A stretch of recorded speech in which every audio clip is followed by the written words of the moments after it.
At night, when the other engines are tucked away in their sheds, you can still hear the faraway call of an engine's whistle and the clickety-clack of train wheels turning.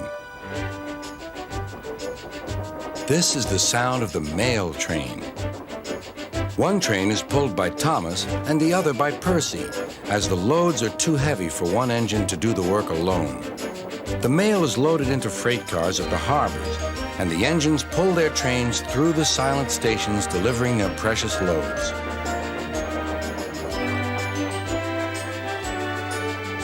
On a clear night, a big shiny moon brightens their journey, but often Thomas and Percy can't even see the stars. But whatever the weather, lamps along the track always light their way. One night, Percy was waiting at the junction. The main line train was late. At last, Henry arrived.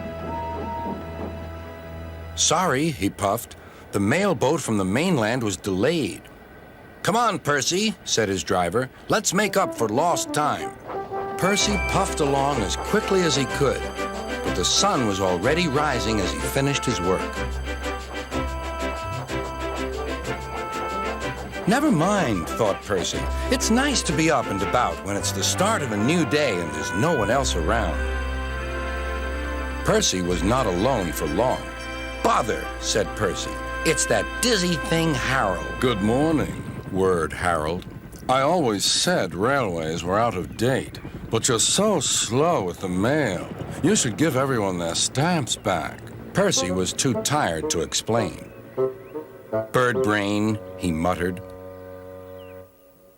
"Good morning, Percy," called Duck. "You're up early this morning." "No, you're wrong," sighed Percy. "I'm back, tired and late."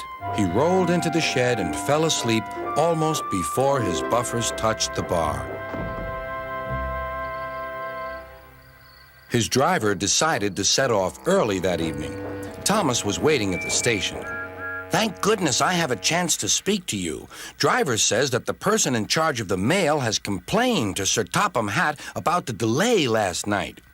"But that wasn't my fault," replied Percy. "I know," said Thomas, "and so does Sir Topham Hatt. But this mail person wouldn't listen. Tonight we'll just have to be quicker than ever before." The engines were just leaving when they heard a familiar buzzing. "I say, you two, there's news flying about." "Where?" puffed Percy crossly. "All over the place. They're going to scrap the mail train and use me instead. Wings work wonders, you know. Always." "Rubbish," huffed Thomas. That night, everything ran like clockwork.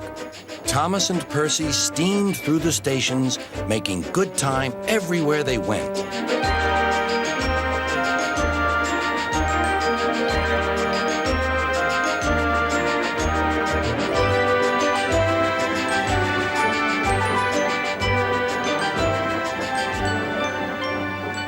At a station, Thomas noticed a man looking cold and worried. He had missed his train home.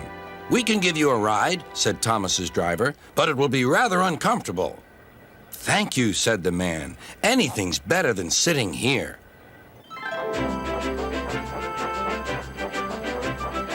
The next afternoon, Percy passed the airfield and saw Harold. "Hello, Lazy Wings. Are you too tired to fly today?"